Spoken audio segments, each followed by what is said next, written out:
Hello, friends. Welcome to the Logistics of Logistics podcast. My name is Joe Lynch. Thank you so much for joining us today. Today's topic is a decade of Loadsmart. A look back to move forward with my friend Felipe Capella. How's it going, Felipe? Thank you very much, Joe, for being here. I'm doing great. I'm excited to talk to you today. So please introduce yourself and your company and where you're calling from today. I'm calling from the great city of Chicago, where we have our headquarters. So my name is Felipe. I'm the CEO of Loadsmart and co-founder as well. So we're getting to our 10th year journey here and super happy to be talking to you once again. I think last time we talked was around 2021. Yes. We were talking about before we hit the record button. A lot has changed. That was during COVID. But we'll touch on that a little more because you said some things in that interview that you are now doing. Some very interesting looks. Who does Loadsmart serve? So we focus on shippers, right? Shippers are our main customers here. So we have a set of different solutions that include services and software for shippers. Our focus are shippers that have a freight span of from $5 million to $1 billion, right? Depending on very large enterprise shippers.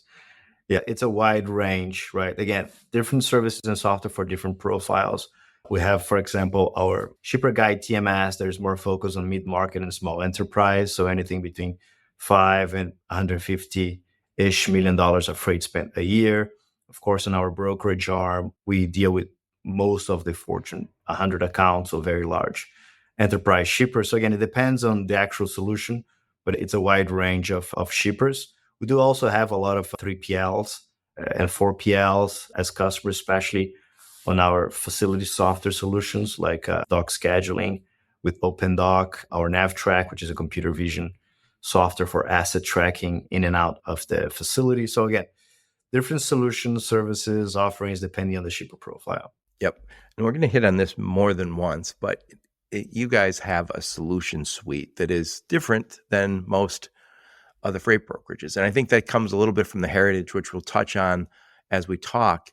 Talk a little bit about that solution suite, what that includes. And so if you take a look at the load journey, how a load really starts or is created until the load is, the financial terms are settled and carriers or brokers get paid. So if you start with the order, the ERP probably produces an order, sends that to our TMS. So we have a planning, optimization, and execution software solution that consumes that order, runs some optimization like consolidation maybe, or pick the right mode to move specific load, maybe consolidate LTLs into one LTL provider, or maybe consolidating LTL orders into a full truckload order.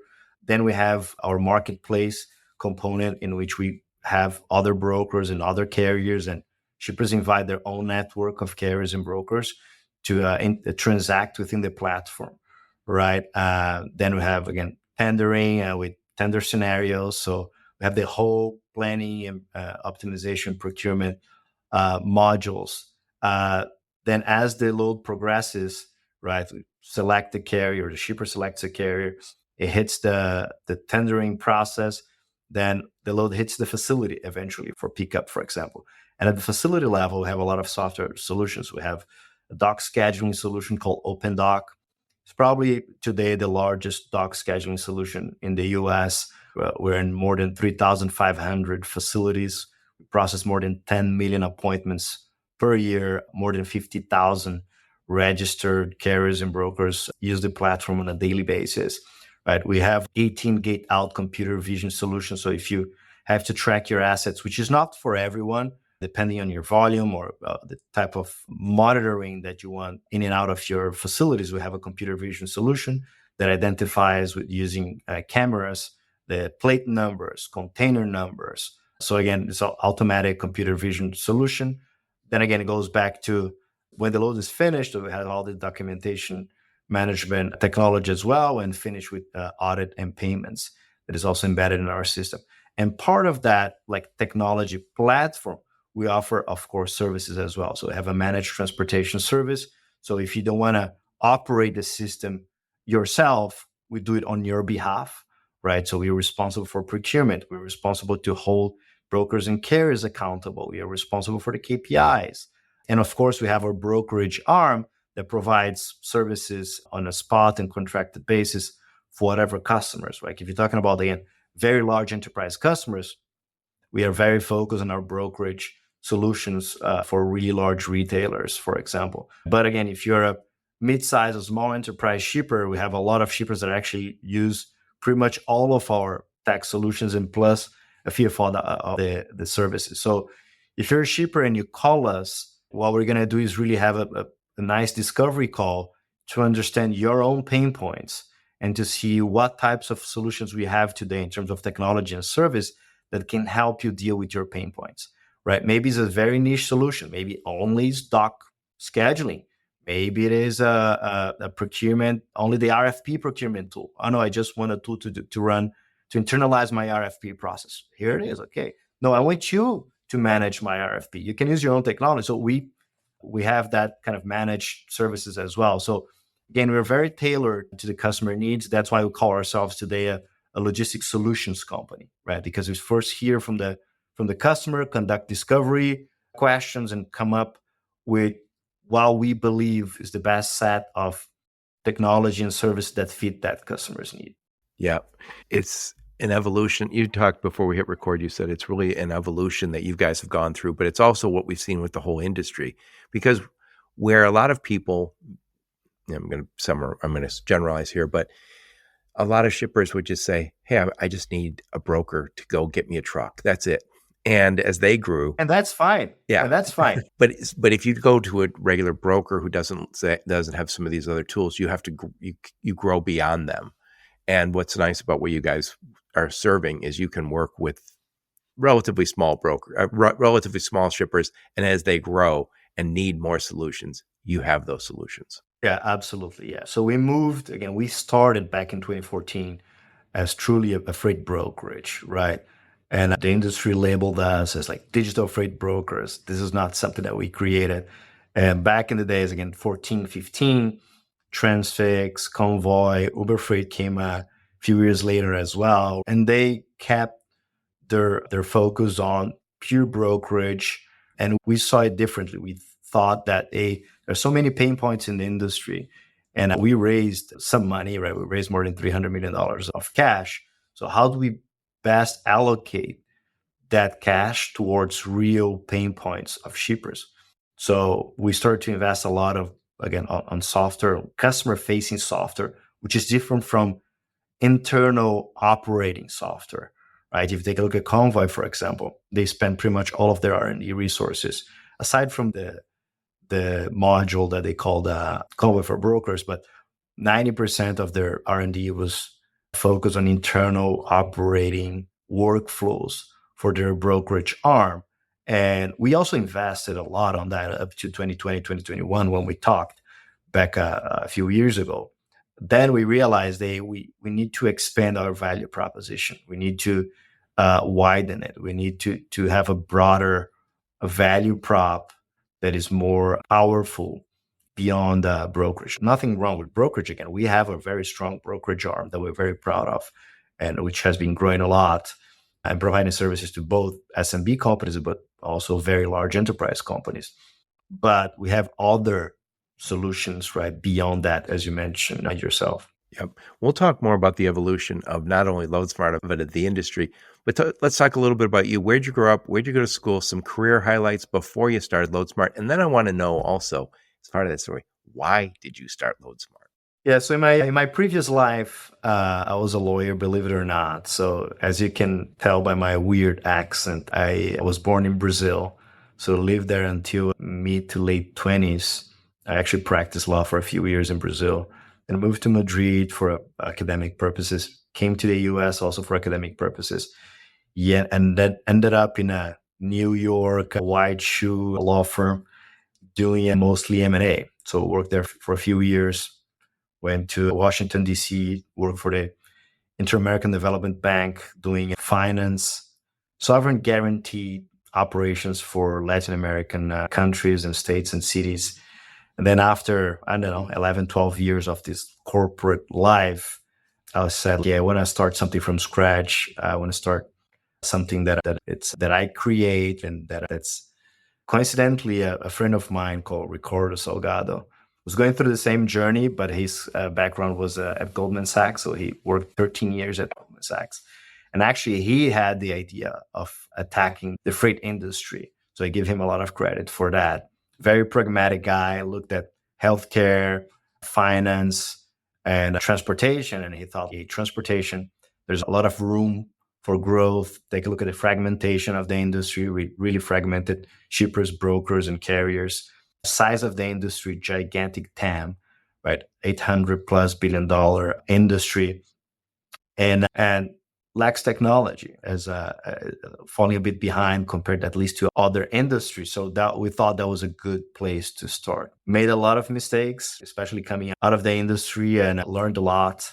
But I think we have been able to adapt quite quickly. And here we are today after 10 years. So you said total, or TAM, total addressable market. So to your point, it's a huge space, and you saw that it lacked technology. And again, you guys weren't from the typical freight brokerage background, and you were in New York. Did you guys start in New York and then move to Chicago? We did. We started like in 2014 in a small New York office because I was living there. Ricardo was living there. As we were there, we started a company there. After a few years, we realized that New York is probably not the best place to to establish a freight broker, right? So we started our Chicago office, and in the following years, the Chicago office grew tremendously. So at a certain point, actually, when COVID hit, our Chicago office was 10x bigger than our New York office. So I made a decision to move to Chicago and officially transfer the headquarters to the Chicago office, which again was already much bigger than the New York office anyways. But again, that's part of those learning lessons, right? Again, in hindsight, it may look a bit obvious, like, hey, you guys started a brokerage in New York, not very smart, maybe. But again, we corrected that as we grew. And again, I think we have been able to make strategic decisions that allow us to be really in a leadership position today in terms of value proposition in transportation and logistics for shippers. Yep. And by the way, people don't think of New York as a tech center, but it clearly is one of the tech centers of this country. And nothing wrong with Chicago, but there's also nothing wrong with New York. There's lots of companies that have grown out of that. And it's funny because we tend to think of tech and go, oh, the tech's got to be out in Silicon Valley. That's not the story anymore. So New York is a huge tech hub. I think the challenge with brokerage is that brokerage is still a highly, first of all, is a service, right? All the technology that you invest is mostly to support a service. And second, is still like headcount heavy, right? Exactly because it is a service. So that's, I think, what the challenge is. So do you think it's a good idea to have, I don't know, hundreds of people operating a brokerage out of Midtown Manhattan with the costs associated with New York, and also the lack of talent, to be very honest, in freight? You don't find a lot of people with experience in logistics and freight in New York City. And you do find that a lot in Chicago. And again, as Ricardo and I came out of industry, we needed to hire a lot of people that knew much more than we did. So that was another reason why we started the Chicago office as well, to hire the right talent and balance much more our technology bias, if you will, with the actual logistics expertise. Yep. We're going to talk a little bit again about the evolution, looking back and then move forward. And one place maybe we can start, just because I remember it, I interviewed you in April 2021, right in the middle of COVID. And actually that day, my mother wasn't feeling well. So I did the interview from my mother's house and hopefully it wasn't too loud over there. But you said something, I looked back at it just before we hit record. It was called Beyond Cost Per Load with Felipe Capella. I'll put a link in the show notes. But what was interesting is you were already saying, hey, yes, technology like the technology we're using, it lowers our cost per load. It gives us an advantage because we're using technology.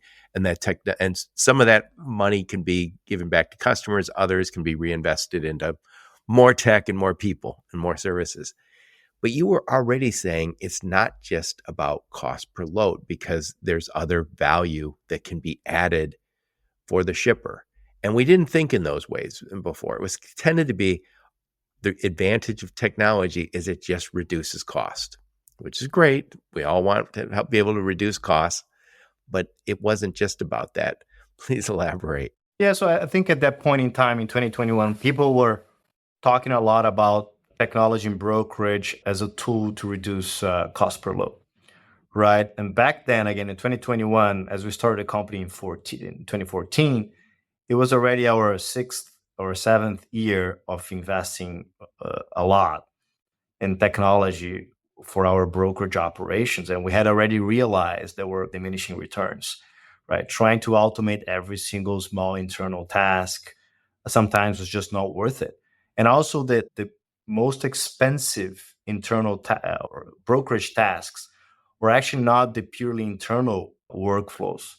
The most expensive tasks, meaning that the ones that require a lot of human touch, are the ones between the broker and a carrier, or the broker and the shipper, right? As carriers are still not very well known for the use of technology, it's very difficult to automate any workflows in which you have a counterparty that does not use APIs, for example, right? Again, we saw a lot of diminishing returns. And around that time, 2020, 2021, we started to reallocate pretty much, or a large chunk of our R&D to customer-facing technology. We said, okay, let's now try to add value through technology to customers themselves instead of trying to keep automating our internal processes. And I think that was a very, in hindsight, and we made a lot of mistakes, but this was in hindsight a good decision, because again, today we just add much more value to shippers than just transacting one load here and there. Again, nothing wrong with shippers that just want to move one load. We help them with that as well. We're pretty competitive, but we go beyond that for shippers that are interested in hearing about digitizing their own workflows, being a bit more effective on procurement, trying to reduce freight spend through network optimizations or benchmarking the rates. We can be much more effective there today than we were, again, around 2020 or 2021. Yeah. And I think I talked to a lot of shippers, and I think shippers are changing also. It used to be, and when I worked at a little 3PL, people tended to say, I'm going to send you an Excel spreadsheet and you tell me how much money you can save me. And it was very transactional. I'll give you tomorrow's loads in an Excel spreadsheet. You put your price there, and if you're the lowest, you win the business. And I would always, even at that little company I was at, I said, we don't want to work with you like that. I don't want to be a transactional part. And I won't mention the name, but I spent some time visiting one of the largest freight brokers out there. And they said, we had to change over the last decade because shippers tended to be very transactional in the 10, 15 years ago. The best shippers now, the larger ones will say, are now very much looking for partners who can keep up and who can bring value with technology. It is a sea change in the business. And as those bigger guys want it, I'm sure the smaller guys say, yes, if you're a 20 something, a 30 something, your expectation is there's a tech solution for my problem. Yeah, and I think that it's even more true if we talk about mid-sized to small enterprise shippers, right? There is a room and for transactional services, right? Take a look at, I don't know, these very large enterprise accounts. They move loads on spot for specific reasons, right? Due to specific either strategies or normal workflow purposes, but they have a lot of planning behind them, right? They're actually pretty sophisticated in how they move freight. Actually, this is something that I think is important to mention as well. When you look from out of the industry, again, that's me before 2014. Because of the lack of technology, you tend to think that there's a lot of room for improvement, and there is, especially through technology again. But we need to give credit to brokers and 3PLs and enterprise shippers out there. The level of operational efficiency of these companies is very impressive, right? When I take a look and I talk to my colleagues of other brokerages, very successful brokerages, again, the level of discipline and operational efficiencies that they are able to implement and execute with limited technology is super impressive. So again, although the industry does lack a bit of technology because of, again, a lot of different reasons, right? There are not crazy, there are good reasons for that, especially that supply chain is an area that you cannot make mistakes, right? So where people are naturally risk averse, right? Again, for good reasons. Yeah, people are a bit more, they think twice before adapting a new piece of technology, again, for good reasons. But the level of operational efficiency that US brokers and 3PLs have is actually pretty impressive with the limited technology that they have. I have to say that. Yep. And it's interesting. This was logistics and supply chain are one of the last groups to become digitized. And I came from automotive in 2010 to this business, and I was shocked by how far behind it was compared to automotive, which is a very mature space. But quickly realized it was for very good reason. It's easy if you say I have a factory to automate within those four walls and use technology within those four walls. But as soon as you have a supply chain that stretches to Latin America and to Asia, and then has 10 different parties touching it, you go, oh, okay, I get it. If we're not all on the same tech, I get that there's time zone differences and language differences and currency differences. And then it gets here. It's even complicated here where you say, yeah, I have 16,000 trucking companies that I'm working with, and some are very small and some are very big. You mentioned the shippers wanting a partner, and I think you're very right. And again, my point was that mid-sized shippers, that's even more true, because we see a lot of mid-sized shippers. A couple of companies come to my mind that were having $100-200 million of revenues a year, right? And in 2-3 years grew to 600, 700, $1 billion plus. So these companies are growing very fast, right? And keeping up the supply chain and logistics for this type of very fast growing companies is very challenging. So for these companies, these are our perfect customers, because again, we have all this set of technologies and services that we can plug in as they grow, and we can truly partner up for the long term. Sometimes we can build things for them specifically, again, because we're partners. Hey, I'm going to build this for the shipper because I know that I can leverage that same piece of technology for the next 10 shippers. But we do a lot of initiatives developing specific things for the specific shippers. So mid-size, high-growth companies are companies that truly benefit from a partner like ourselves. Yep. So I want to talk a little more about that evolution. So in 2021, when I talked to you last, you were talking about business intelligence, what we can do with business intelligence. We can help you make better decisions with business intelligence.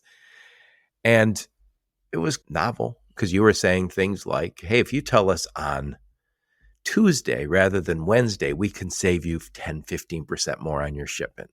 If you can just be that, just give us a little more notice, we'll get you a truck. And I was like, it was novel. It was way to add value without saying I found a cheaper truck, right? I'm going to look at the shipping function and find better ways to work. But now you guys are using business intelligence to power your AI.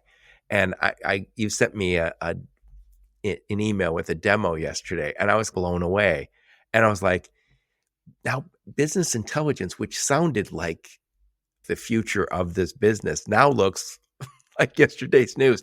We still need it, but it's not as impressive when you compare it to AI. Please elaborate. Yeah, so we're launching I don't know when this is going to air, but on September 10th, we're launching Freight Intel AI, which I sent you the demo video. Yeah, which is a tool that ingests all your raw transportation data, right, and creates intelligence out of that. Because I think you have two main types of shipper issues out there when it relates to data. Either you do not have access to your own data. You think your data is scattered across different systems, right? Oh, I don't know. Sometimes I have to go to my ERP, my TMS. I have another solution which is integrated with my TMS, is all over the place. The data doesn't sync or doesn't talk to each other, so I don't know what to trust. So you have really a raw data problem. That's one of the issues that shippers have. On the other side, you have shippers that have a lot of data, have access to data, sometimes not that clean data, but the data is there, and don't know what to do with that amount of data, right? Yeah, sure, I have reports with thousands of data lines, or if I'm lucky enough, I have, I don't know, a Power BI dashboard that I can look at. I just don't know what to do with that.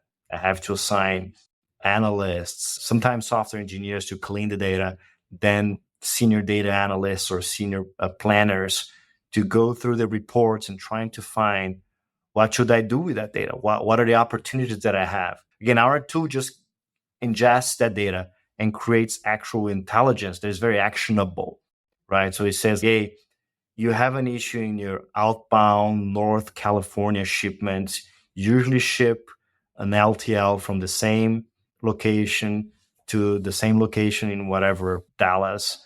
And there's an opportunity for you to consolidate that within the same shipments, or at least same carriers. Or there's an opportunity to consolidate the LTL into FTL. Or you have in the past 60 days, we have seen a decay in your service level in inbound North Florida, especially coming out of these 3 carriers over here. You should talk to these carriers. You have, I'm just giving examples of the intelligence that the tool creates automatically. You have enough volume in these 5 lanes over here to actually move from spot to contract, and we believe it's the right time to lock contracted rates, so you should run an RFP for the specific lanes, right? So this is a type of really spoon-fed intelligence is as if you had a 24/7 senior transportation analyst at your disposal at a blink of an eye. And not only that, after the system comes with all this intelligence, all the insights that we call, or some people here internally call stories, you can drill into the data by just talking to the system in plain English with it, leveraging the large language models. Yeah. That kind of blew me away. And but by the way, I want to frame this for just a moment. I want to take a quick time out to invite you to the Trimble Insight Conference, which will be held in Las Vegas on September 15th, 16th, and 17th. I will definitely be there, and you should too. Trimble Transportation is a leading provider of transportation management solutions, offering technology and services to help businesses optimize their fleet operations and improve efficiency. If you're looking for the transportation conference of the year, look no further than Trimble Insight 2024, featuring over 200 educational breakout sessions, networking opportunities, and engaging evening events. I recently interviewed Kelly Williams from Trimble, and I will put a link to that episode along with a link to the conference registration in the show notes. I will see you in Las Vegas. So, getting back to it, when I was still helping people manage freight, I would always say, don't give me an Excel spreadsheet. I want to put it in PowerPoint and give me key performance indicators. I want to see on-time performance. I want to see a cost measure. I want to see damage measure. I want billing accuracy. You might throw something in for sustainability. And the reason I was saying that is because I can't manage 30 columns of data. That's useless. So I would think the smart way, if you were to ask me 5-7 years ago, what's the smart way? Go use key performance indicators.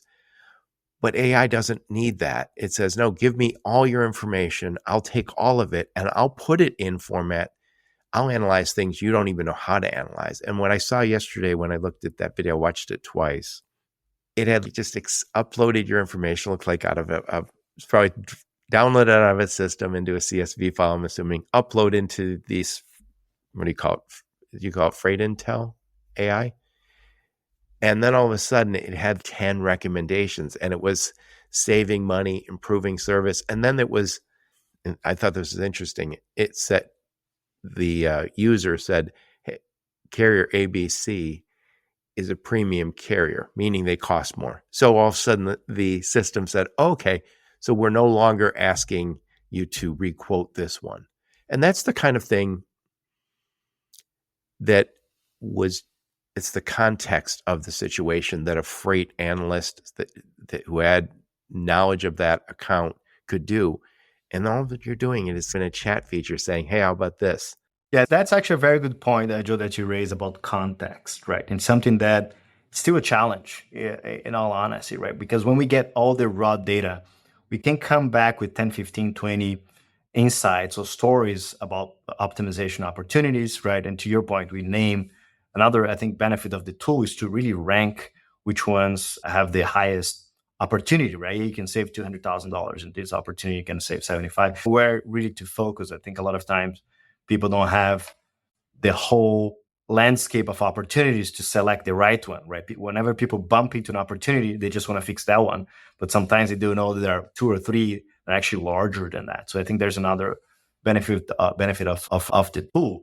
But the beauty of the tool as well, as you mentioned, like you can give context, right, to the tool. And we're still improving that and creating more ways of doing that. But I think the idea actually to evolve the tool in the next few quarters is to allow shippers to give, again, context in English to the platform, saying these kind of things, right? Actually, outbound North California, I have an issue with the plant, so delays are expected. I don't know, we need to rely a bit more on the spot market, whatever that is, that you can just type down in plain English, and the system takes that into consideration, sometimes removes insights, sometimes tweaks insights to your context. But context is very important, right?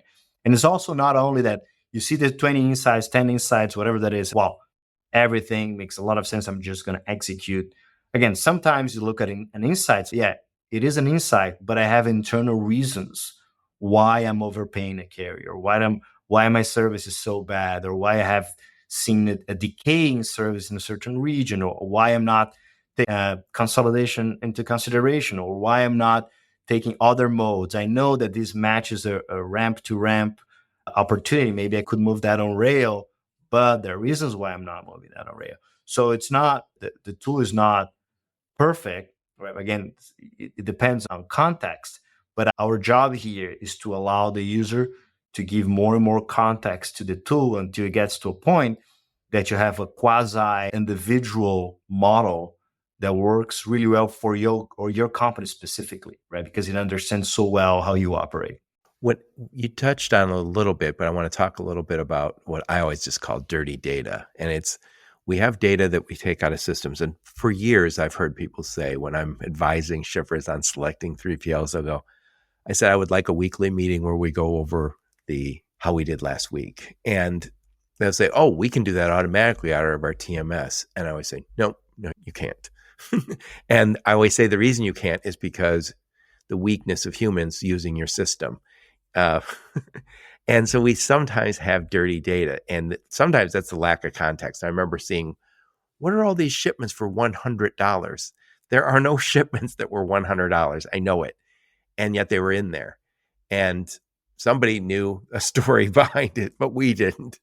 And so you guys, as the owner of the TMS and all the other systems that connect, you already can normalize and clean up that data before it gets to AI, before you put it in FreightTel in AI, FreightTel in AI.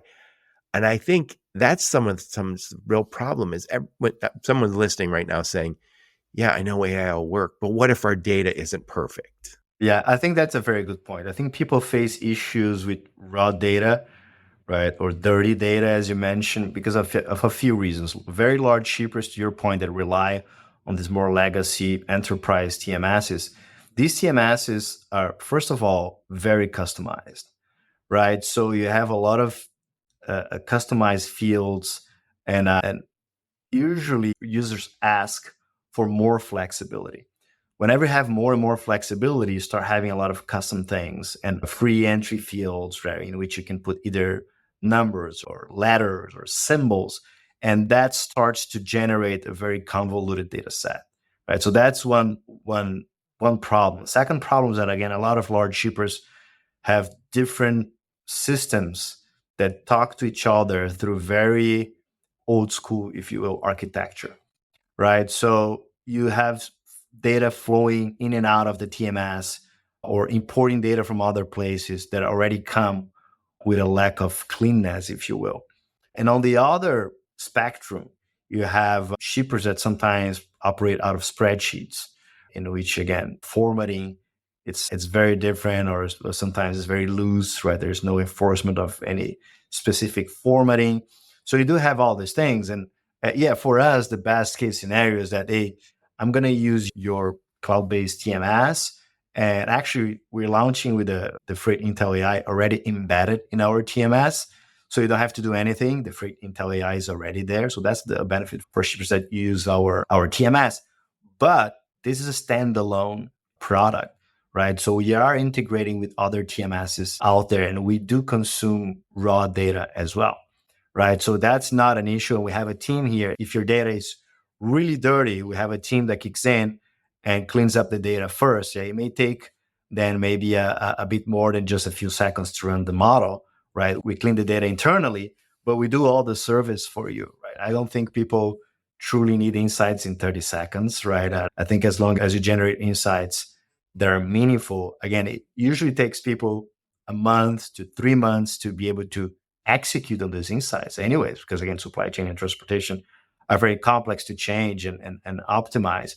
So our goal is to actually deal with all the problems that you mentioned. We do not want this tool only to work with beautiful data, but we want this tool to work with dirty data, with data that comes directly with from your TMS. We are talking to most of the TMSs out there to build PIs in which we're going to have a very sophisticated way of cleaning up the data and this data transmission, right? Setting up parameters, ignoring certain things, and also the AI tool in general. And that's not only true for our AI tool. That's true for most of AI tools. AI tools are very good of ignoring the noise, right? Again, it's one of the benefits of AI tools that you have so much data out there. You don't really know what is important from what is not important. So AI tools can do a good job saying, you know what, this data set here is unimportant. Hey, this data set here looks odd. It looks your $100 shipments. I'm going to ignore that for now. Or there are conflicting data sets here and there. I'm going to maybe not take that into consideration. So it cleans up the data almost automatically, just identifying noise. I say, this is noise. Let me focus on what really matters. Yeah. So you guys can normalize, clean it up. And that is going to be a while. This is not an overnight thing, but I think normally when you have a problem in business, you move upstream. When you move upstream from your Freightel AI, you move to TMS. You guys are a TMS company also. So it's a lot easier. And you'll be able to say anybody using our system, it's probably, I don't want to oversell here, but it's probably automatic because it's already clean. It is automatic. I think it's probably taking today, I don't know, maybe my product and engineering teams are going to kill me here, but I think it takes from 30 seconds to 1 minute. Again, because we have to run the large language models in the background. That takes some time. But again, I think 30 seconds, 1 minute, you can wait. We don't have a problem with that delay usually. It was crazy to watch. And again, I just watched the 5-minute demo that you sent me. And it was like a conversation back and forth with a chat, using the chat feature. It's almost like you're messaging a friend and you say, hey, what about this? And it's just one recommendation pops up and it says, and it's asking, and it's creating more and more valuable information as it incorporates your insights. Yeah, one of the coolest things that I think the tool does is that once you have one of these insights or one of these stories or optimization opportunities, you can chat or ask questions about that specific insight, right? Saying, hey, wait, can you give me the raw data about that insight? Oh, here it is. Okay. Can you transform this data into X, Y, and Z columns? Or can you change the data frame? Can you put that in a map? Can you build a graph? And then the system keeps responding to you, right? It's pretty cool. Some people are concerned about the effect of this type of tool with their jobs, right? And in the employment landscape.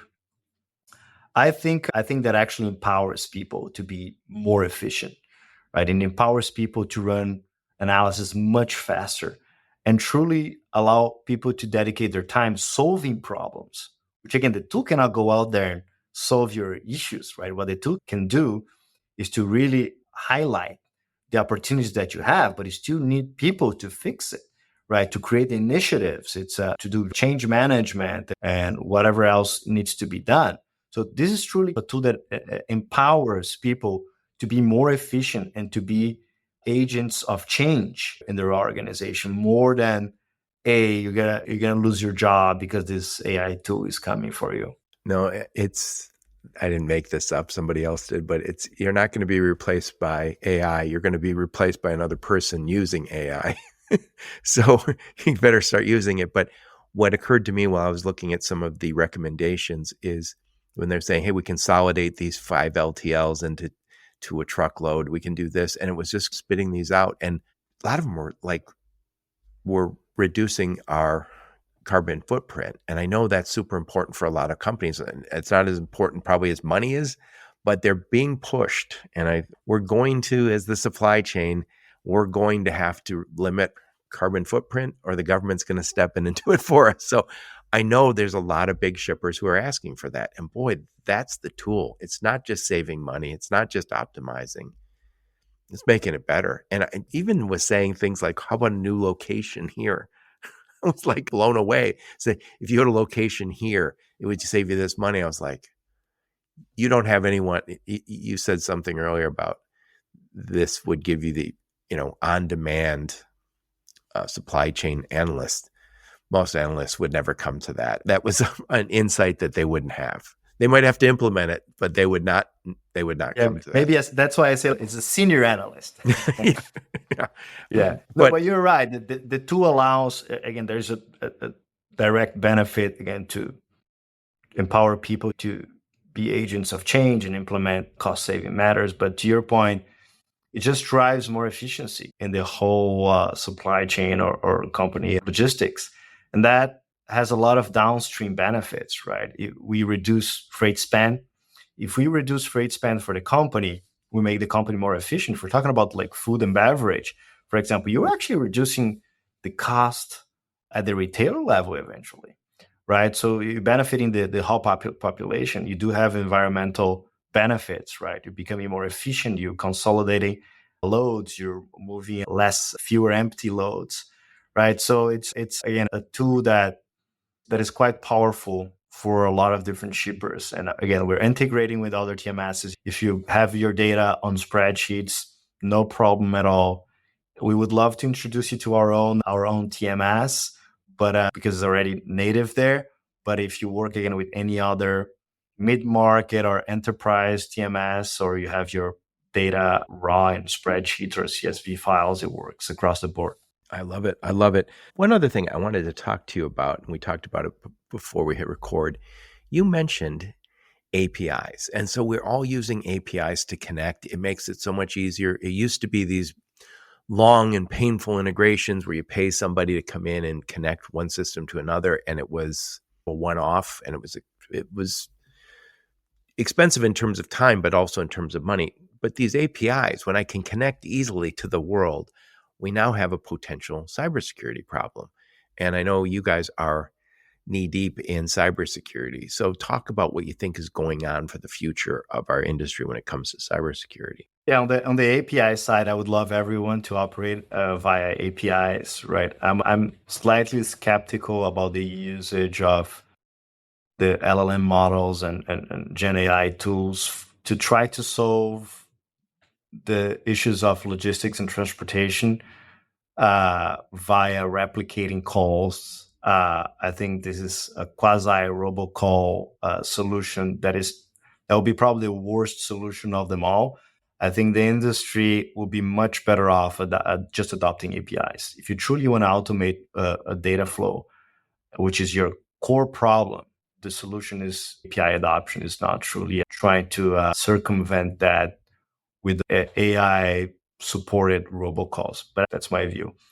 When it comes to cybersecurity, yeah, it's a concern that we always have had. Again, we have a large software engineering team, and lots of shippers depend on our systems to operate, right?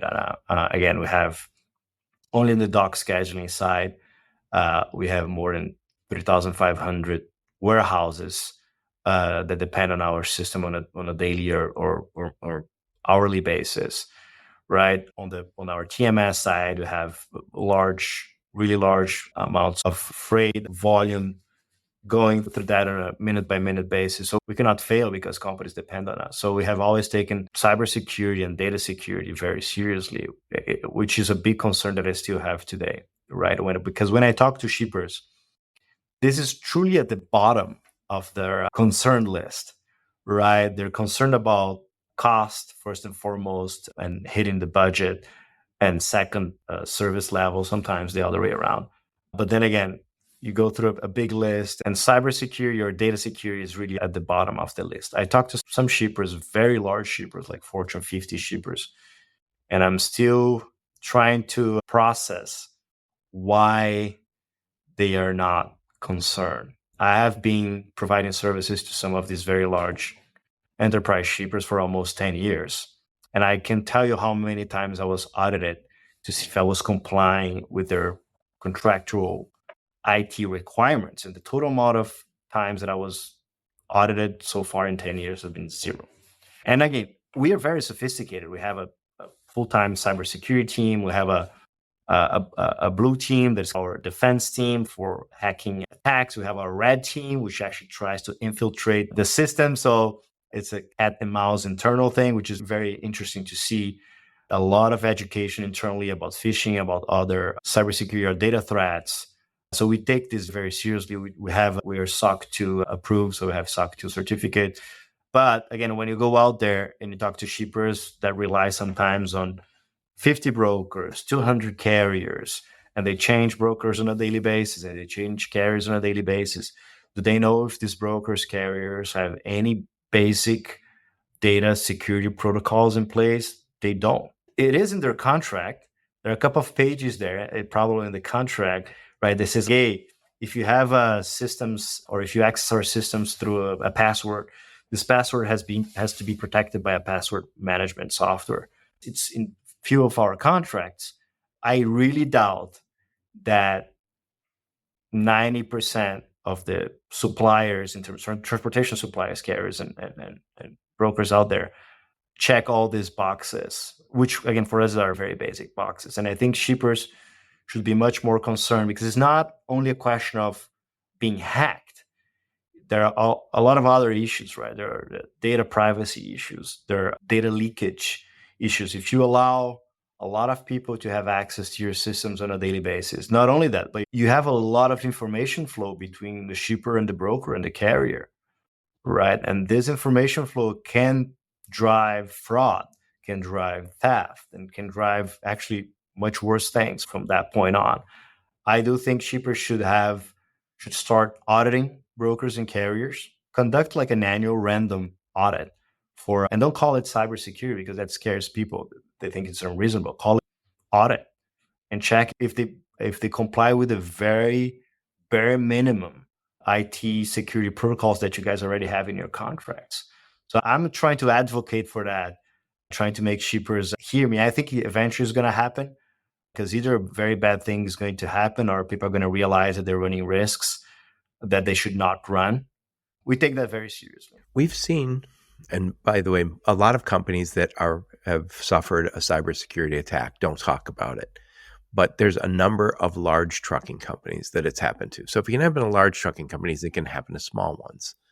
And companies like yours are connecting the supply chain. So you're connecting to Fortune 500, Fortune 5,000 companies, small shippers, big shippers. But you're also with tens of thousands of small carriers. And so you guys have to be that wall, but you're also the conduit. That's the weird part about it. You're the one who's moving that information on the supply chain, and it just has to be done right. But Joe, even as a brokerage provider, right, I do think it is very important. For example, if I was either a Fortune 500 shipper, or maybe a mid-sized shipper that is in growth mode, and I'm relying on a set of sometimes 3 or 4 brokers, right, to move a big chunk of my freight. Imagine if 1 or 2 of those brokers shut down, which has happened, to your point, with very large carriers, shut down due to cybersecurity issues. It may not even affect me from a systems perspective, right? But it affects tremendously my supply chain, right? And the resilience of my supply chain, and the ability that I have to serve my customers on a daily basis. That probably has a few days of nightmare. It's a black eye on your reputation too. Yeah, so why not hold your brokers and 3PLs accountable? Again, I'm not asking for all of the brokers and 3PLs out there to be like us. I do understand the differences. So I'm not asking these guys to have cybersecurity teams and red teams and blue teams, this kind of stuff. But they do have to at least comply with a very bare minimum, right? Use a password management tool, store your data or a customer's data in a certain way that avoids data leakage, or conduct at least annually this training, cybersecurity training to people that have access to shipper data, so they understand or try to avoid phishing, trying to avoid the very common ways that bad guys use to attack sensitive data. That's all I'm asking. Again, it starts with the shipper. When shippers start to take this seriously and start to audit their own providers, I think things are going to start to change. And our friend Kevin Hill over at Brush Pass Research, he says there's 27,000 freight brokers, down from 30,000. And I do believe there's going to be some hurdles that we're going to be asked to get over in the freight brokerage business. And you guys you probably are the best practice. There's a lot of companies who are just going to say, we're not going to do that. We're mom and pa freight broker. And maybe that's fine for a lot of people, but I do believe there's going to be an event. I'm not wishing that to happen, but there's going to be an event where you're going to see shippers say, I need my freight brokers, I need my carriers, I need everybody to be SOC 2 compliant, if that's the right compliance. I'm not even sure. You would know better than I, but I think it's going to happen. Yeah, and again, I'm not even asking for these guys to be SOC 2 compliant or anything else. I am. If I was a major shipper, I would say, why am I not working with SOC 2 compliant? Me too. If I'm a Fortune 100 shipper, I would agree with you on that. But again, we should start with the basics, right? Again, a lot of enterprise, pretty much all actually enterprise contracts we sign have at least a couple of pages of IT.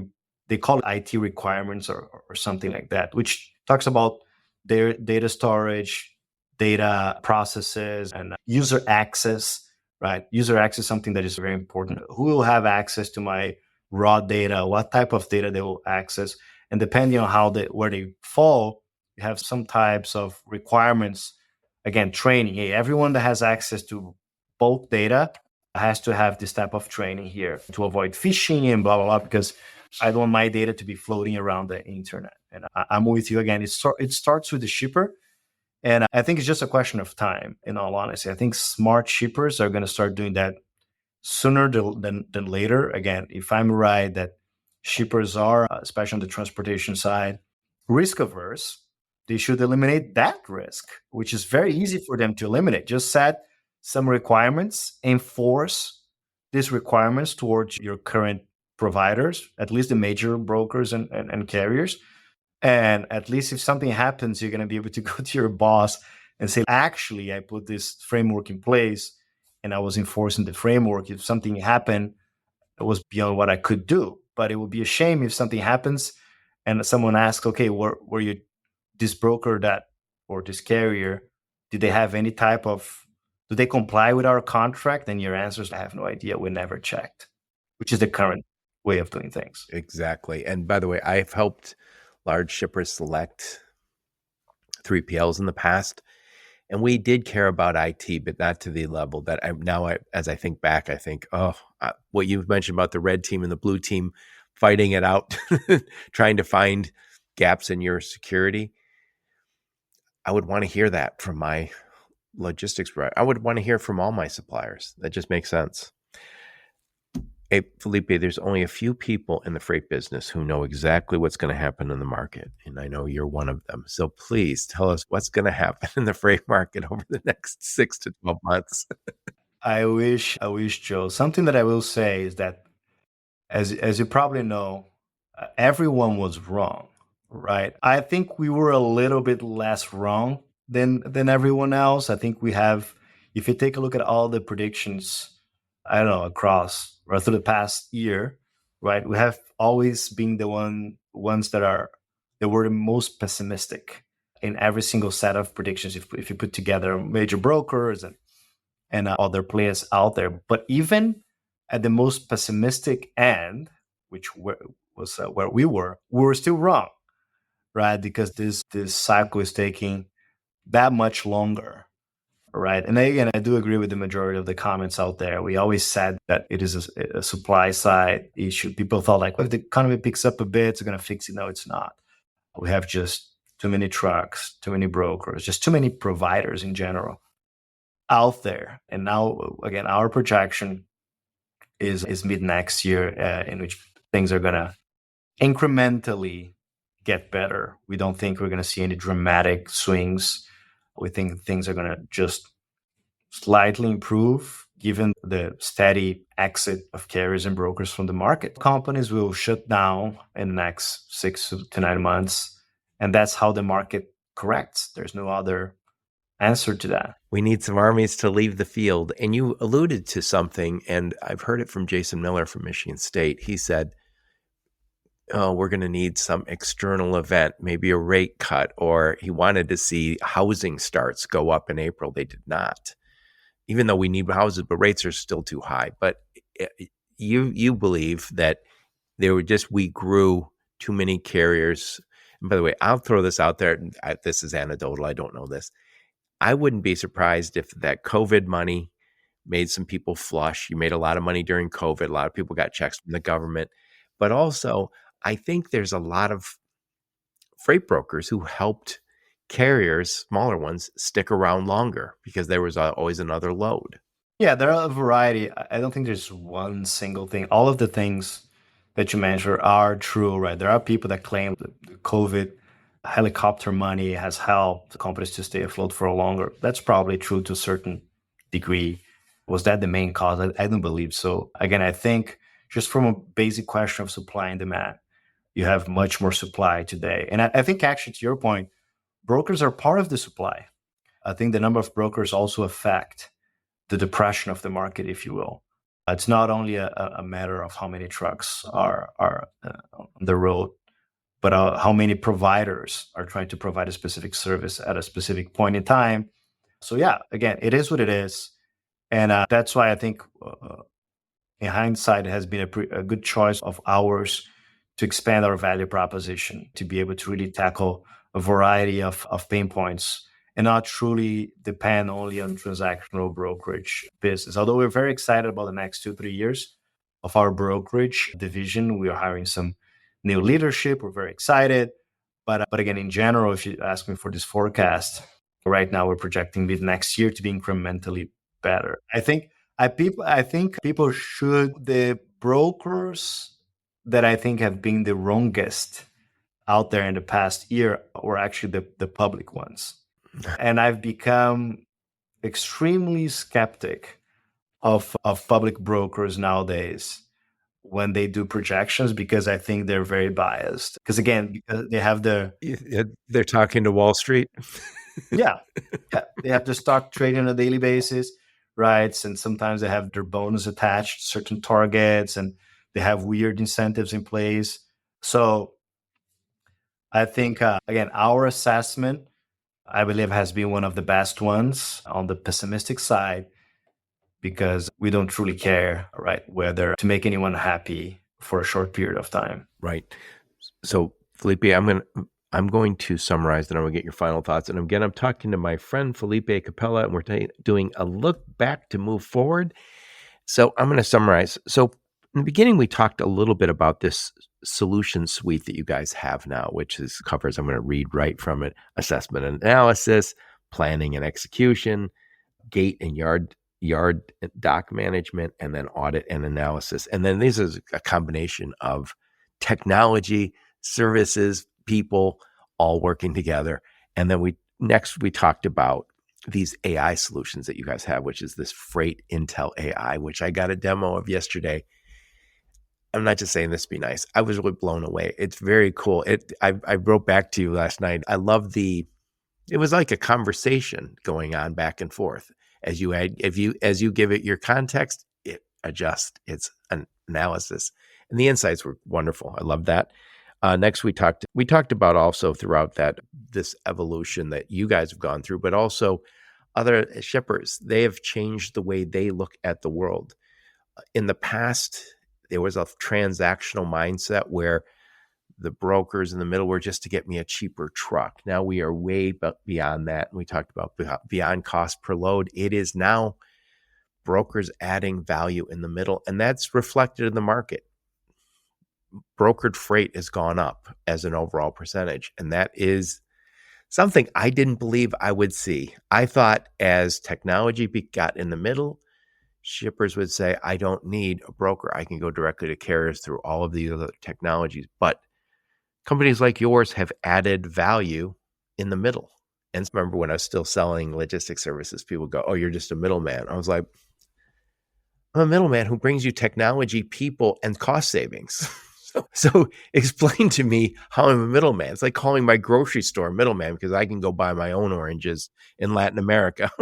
So people sometimes forget that there's a reason why the middleman exists, and it's an economic reason or service reason. But you're right. 10 years ago, a lot of people would believe that a lot in disintermediation, and actually the contrary has happened. The penetration of brokerage has increased. Yep, and for good reason. Again, if you don't get to be in the middle if you don't add value. Last, we talked a lot about cybersecurity. If you're not looking into cybersecurity right now and you're a big shipper, you are making a mistake. And then we talked about the general state of freight, which, again, I heard on my podcast end of 2023, that I heard beginning of 2024, then I heard the end of 2024, then I heard first quarter. Now I'm hearing second quarter, and it's going to recover when we have some armies leave the field. We need fewer carriers, and hopefully that's not painful for any individuals, but that's what needs to happen. It wouldn't hurt if we got a rate cut and maybe the economy ticked up also. And then I think that's it. Put a big old bow on this one, Felipe. Final thoughts. And by the way, thank you for going way over my time with you. No, I appreciate it, Joe. This was overdue. Right, last time we talked was 2021. So glad to be here once again. I'm glad that the things that I mentioned in 2021 still make a bit of sense. So I'm not contradicting myself, which sometimes or very often I do. No, I just want to thank you for the opportunity. Really, we're excited again about our positioning today, about being a logistics solutions company with a lot of different services and technology, and truly to partner up with high growth companies, with these shippers that do want to digitize their processes and reduce freight spend. And super excited about Freight Intel AI. If you want to check it, or probably just, Google Freight Intel AI, or just go to, I'm going to guess here, freightintel.ai. I'm going to put a link to all of this in the show notes so they can link to that. Hopefully my marketing team doesn't kill me. But yeah, super excited. And again, thank you a lot for having me once again. Yep. I'll put a link to your LinkedIn profile, link to your website, and any links that Rachel gives me, I'll put in the show notes. What conferences will we see on the Loadsmart people at? Ooh, lots of different conferences. I have a list here. You're at all the conferences. I see Loadsmart everywhere I go. Yeah, I'm trying to access. I don't know. It's not working. Here it is. September, we are at Portfest by Maersk Growth in Copenhagen. I'm going to be there September 10th. And the Tech BBQ, which is a big European event in Denmark. The Florida Fruit and Vegetable Association, September 16th. International Food Distributors Association Solutions Conference. We're going to be there September 23rd. SECO Vendor Expo, September 23rd in Chicago. 2024 GCCA Convention in Bonita Springs, Florida. Innovation Summit. I'm going to be there in Austin, Texas, September 23rd. CSCMP, September 29th in Nashville, Tennessee. So it's a busy month for I guess so. Yeah. Felipe, thank you so much for taking the time. I really enjoy our conversation, and congrats on your success. Loadsmart keeps growing like a weed. Thank you, Joe. Appreciate it. And thank all of you for listening to my podcast. Your support is very much appreciated. Until next time, onward and upward. You have been listening to the Logistics of Logistics podcast, where we engage with leaders in the logistics and supply chain community. If you like what you hear, please subscribe, hit the like button, and leave us a nice review on Apple or Spotify or wherever else you listen. Also, please check out our videos on YouTube and connect with us on LinkedIn. We're very big on LinkedIn. And you can also reach us on the logisticsoflogistics.com, our website.